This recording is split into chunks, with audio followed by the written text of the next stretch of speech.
Professor Farah Jasmine Griffin. You are a professor of African American literature at Columbia University, and you are the author of 8 books. And today we will speak about your latest book, Read Until You Understand, The Profound Wisdom of Black Life and Literature.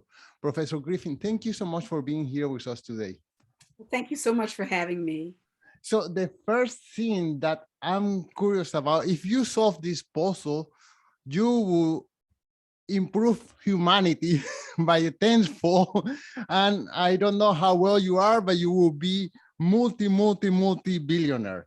The question is, how do we make kids have the same love of reading that you have, the same love of reading that your father gave you when you were a little girl?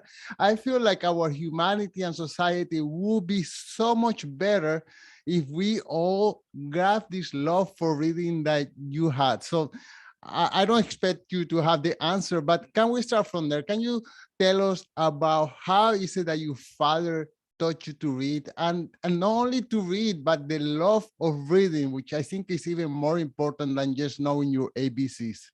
Yes, yes.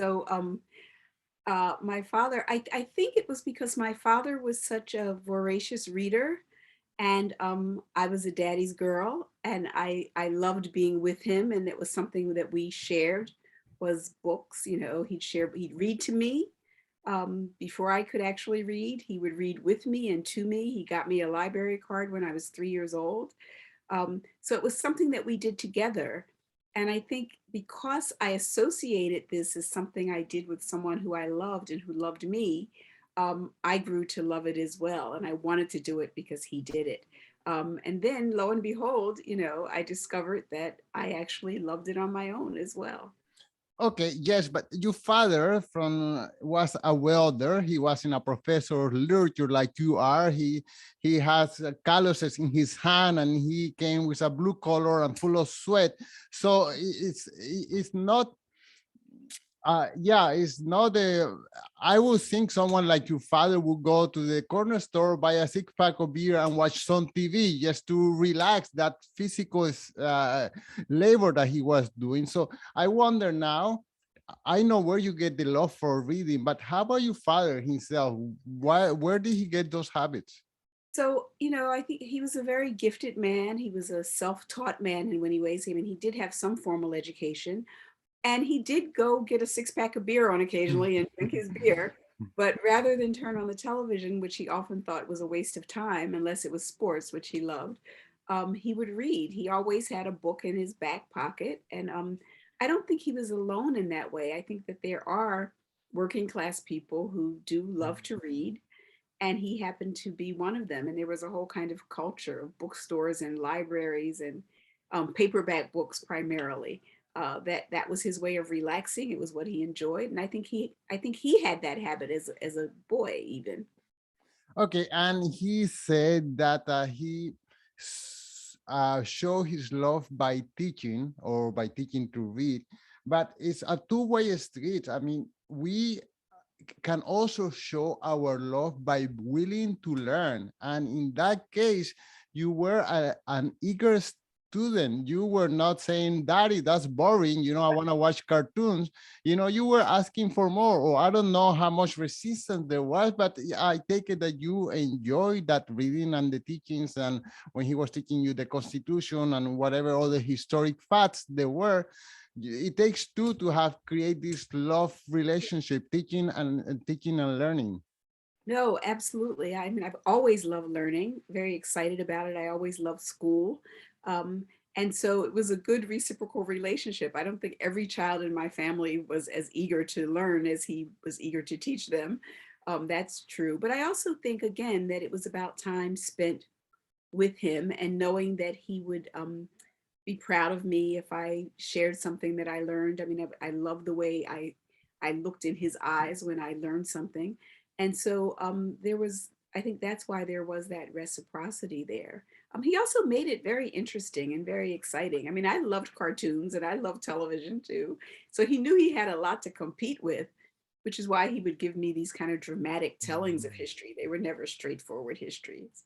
But it wasn't just you, because he was also taking that time to teach, I mean, your cousins and everybody else who was willing to listen. So it's not Yes. that he says, "Oh, my daughter, I'm going to make her a professor of literature one day." No, he wanted to impart that love of reading and literature and history to everybody else.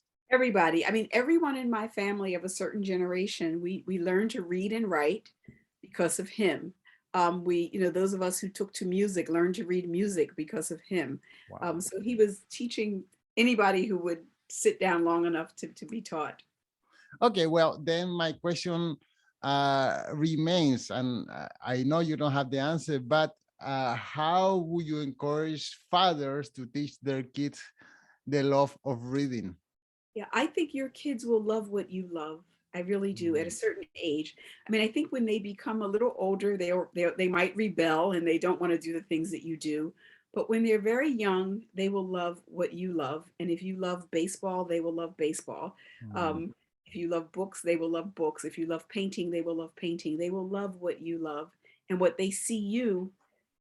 They kids want to be their parents when they're very young. So what they see you enjoying and doing, and they think that's what a grown up does, a grown up I love does, I think they will pursue that. I'm gonna confess that one of the reasons why I love doing podcast interview is that it gives me an excuse to read all the time. And also it forced me to discover new authors or new themes that are going around. So and I don't know where I got this in my family, because nobody in my family is a reader. They all like to go out and hang out or do whatever it is that they do. So I'm the weirdo in the family. Often we readers are the weirdos. We are the weirdos. Okay, well, can we go a little bit further? So you father, and unfortunately, your father died. I wonder if you could share a minute of that sad moment in your life when your father died, when you were still a young girl. Yeah. So my dad died of a cerebral hemorrhage, which is a stroke, when I was 9.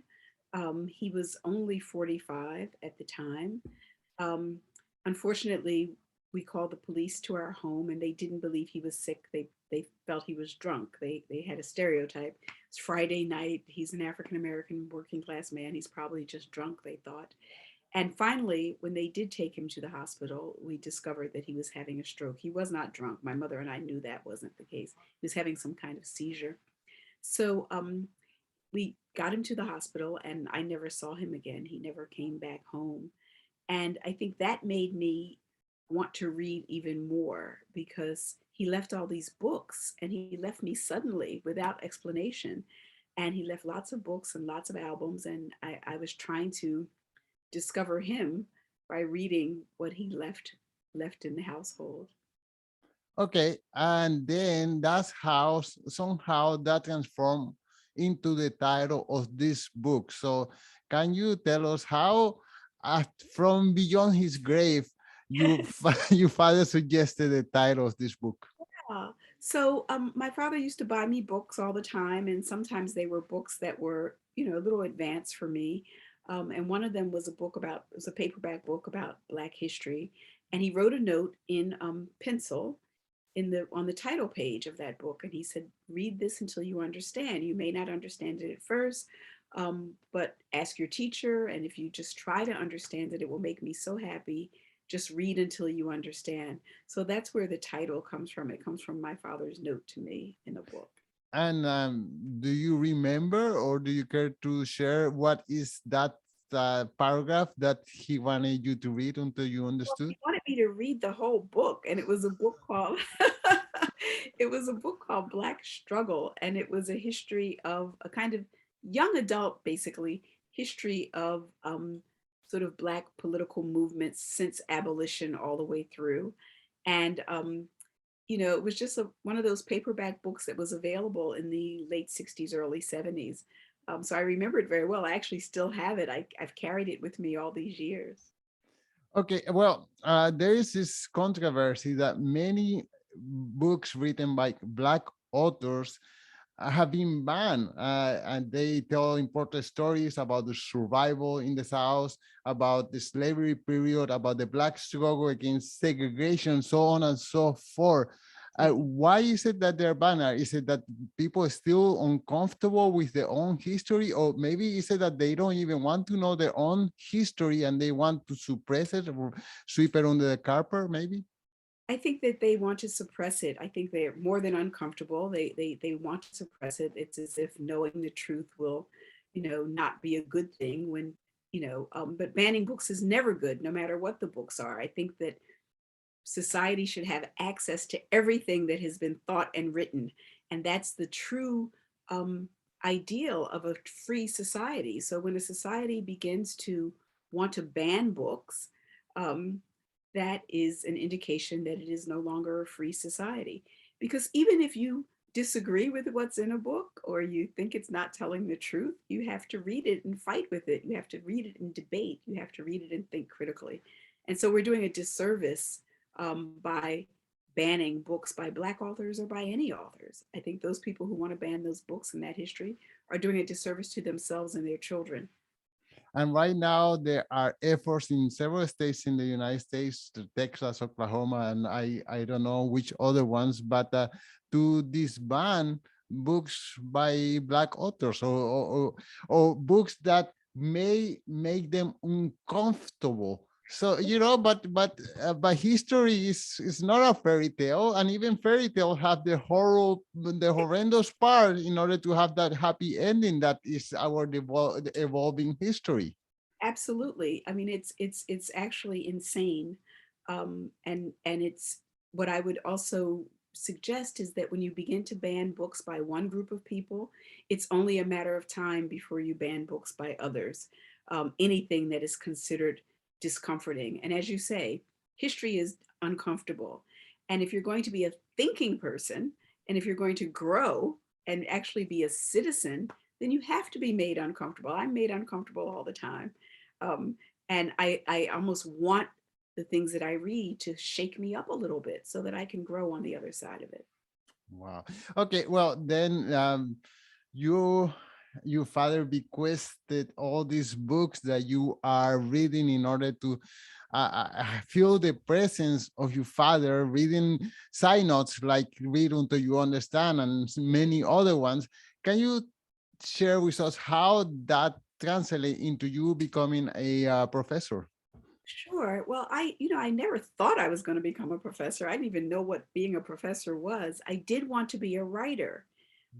So reading those books and falling in love with language made me really want to be a writer. That's what I aspired to be as a girl. But I also, as you know, came from a working class family, and I felt like I needed a profession. I needed to make some money. Um, and so I hit upon, I've tried to go to law school. I thought I would go to law school, and I was like, no, I'm not interested in that. And then some of my professors in college who found out how much I loved history and literature actually suggested that I consider becoming a professor. And so to me, it struck the perfect balance. It was a lifetime of reading and writing and research, but also teaching young people. So that, that was my trajectory. Thanks to those professors who recommended that I become a professor as well. And in your classes, I hear or I read that you challenge the understanding that students have of themselves, of their relationship with each other, of their relationship with their own country, the United States, and its history. Can you share with us how are your students challenged? They're challenged by the material we read. I mean, they're even challenged, even those who think they know, they might think that they've encountered an idea and they understand that idea, but it came from the militancy of the 1960s. It came from a Malcolm X or something. And then I teach them a writer from the 1830s, like David Walker, and they realize that those ideas that they thought were so contemporary have a long, long history. So even the ones who think they know this history, sometimes they're introduced to things that they don't know. Um, and they also challenge me. I mean, I am forced to think differently every time I'm talking to my students. They ask questions that I don't always have the answers to. So again, it's that reciprocity of teaching and learning. Okay, and can you, so you always wanted to be a writer, you are teaching, and now, according to my count, you have 8 books, including this one. Can you tell us about maybe the mental stage you were going through when you submitted your first book to be published and the fears and insecurities that you were facing at that time. Oh, wow. So my first book grew out of my doctoral dissertation. It's a work of scholarship. And we feel fear all the time. It's part of the process. I didn't know it then. I know it now. So then I didn't know it was part of the process. And you fear that you don't know anything. You fear that you don't have anything new to say, that anything you've said has already been said or said better by many other people. You fear that you have no words and you have no ideas. And then even after you've done it and written it, you fear that no one will ever read it. So why is it important? So those are my fears. And I think as an academic, it's actually very hard because your ideas are challenged all the time. That's what we do. And they're sort of ripped apart and then you build them back up together. But when I published that first book, I thought those fears were really very real and I wasn't sure that I would actually write anything of value. Now I know at every time I've written a book, there's a point where I become so depressed and I'm like, nobody's ever going to read this. Why am I writing it? Yeah, I'm. Well, I tell you this. I was a owner of a dance school before COVID, and every semester, students will wait until practically the last day to sign up for classes, and every semester, my business partner and I will look at each other and say. We say, "Oh, we're gonna go bankrupt. That's Right? for sure. This is the last time we're gonna be teaching. Nobody's signing up. Look at this, this list." So it's just part you learn, no matter how often you've been there, every time you get there again, you think, this is it. This is This it. I don't have another thought in my head. And I'm grateful I have some friends, older friends who are, in their 80s who are writers. And they often remind me that that's just part of the Mm. process. You will write something again. Okay, well, I wonder if you could share with the readers, give us a synopsis of the book. I see that there are 10 chapters, there are subject matter chapters. So tell us a little bit about the chapters and who is it that you cover in the book? Of course. So each chapter has a kind of part of my memoir. It's kind of thinking about the period when my father was alive and then the period immediately following his death, when my mother and I were alone, but how we were taken care of by our family and our community. And I use that as an entryway to talk about ideas like our family or our community showing us mercy, or the lack of justice that our community often dealt with, or moments of joy, or most importantly, death. Um, and so those personal stories kind of provide the introduction to those big sort of abstract ideas. And then I pick writers who I think discuss those ideas in the most eloquent and beautiful and meaningful way. So in the chapter on mercy, I start with Phyllis Wheatley, who's the first African American poet to publish in the colonies, and I end with Toni Morrison, who actually has a novel called A Mercy. Um, in the chapter on justice, I might have Richard Wright and Ernest Gaines. In the chapter on resistance, I actually go back to the 19th century and talk about writers like Frances Ellen Watkins Harper and her relationship to John Brown. And then each chapter ends with a kind of reflection on sort of our political and social and cultural moment and how those ideas continue to resonate in our time. So there are three parts to each chapter, and I think therefore three threads through the whole book. So from what I understand, you take a chapter, let's say chapter 4, the quest for justice, and then you explain to us the different authors that have covered this subject, and it's like a progression. Is that So, for instance, the chapter on the quest for justice actually starts with my recalling um, a sort of extended family member who had been incarcerated, and while he was in prison, he had been experimented on, and um, and then it lets me talk about sort of mass incarceration in Black communities even before we called it mass incarceration. And then I'm able to go into novels in particular that deal with the criminal justice system and race. Richard Wright, and Ernest Gaines. And then again, I talk about Morrison in that chapter. And then I close out by thinking about what justice means in our time. Why do we continue to quest for it when so often we don't get it? Like, what's the value of that? So that's how that chapter unfolds.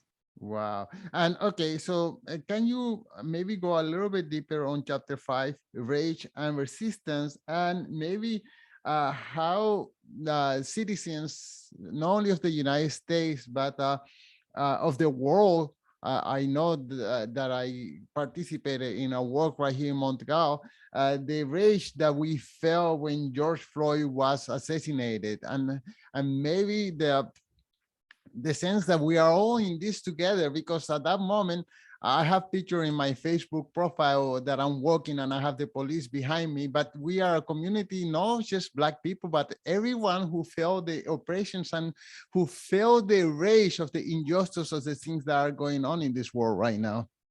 Well, I'm so glad you picked that because I actually was writing that chapter and trying to finish it during the midst of those protests. And so I start off by talking about the rage of my father and his own generation. And then I go back to say sort of these protests and these resistance movements don't just start right now. It's not just Black Lives Matter, but that there is a legacy to Black Lives Matter. There's an ancestry. And so I go to Philadelphia and write about the abolitionists, the radical abolitionists in Philadelphia. And I actually close that chapter by looking at those protests that you're talking about, those global protests, because ultimately, what I try to say is that our rage is legitimate. We have Mm. every right to it. Um, and that if we internalize it, it will destroy us. But if we organize it in protest, we can change the world. And that's what I think was happening when, at first just the people there who witnessed George Floyd came out, but then it erupted into this global movement. And I think that, it did make a difference. It's one of the first times we've ever seen a police officer convicted for killing a Black man. I don't know that that would have happened had people not taken to the streets all over the world. Wow, Andrew, we are beginning to see more examples of justice, although they are rare and far in between. We are beginning to see them more often. Right. Okay, but okay, I don't think that we will always we will ever get rid of discrimination, Mhm. because we like to be around people that look like us and we think like us. But and I see a progression in the United States and the rest of the world that uh, racism is it's being reduced. We have less racism now than 100 years ago, or at least it's less evident. So where do you see us going forward? You see that we will be in a world where there will be more harmony between people of all colors, races, sexual preferences, etc. I think we will be in that world if we want it and we devote ourselves to building it. And one of the reasons why I love reading is there's certain things, certain prejudices and forms of discrimination and hatreds that we assume because they exist throughout our lifetime, we assume they always existed. But if you read, you learn that there were times when they didn't exist. There were times when those kinds of things, not that discrimination didn't exist, but discrimination in a particular way didn't exist. There was a time when gay people were not hated. Um, there were societies and cultures that could embrace and contain sexual diversity and sexuality. And I think if we know that these things are manufactured and created, that they didn't always exist, we also know they don't always have to exist. We can build the world that we can imagine. That's why I love the books, because the books, especially the fiction, those people are imagining worlds.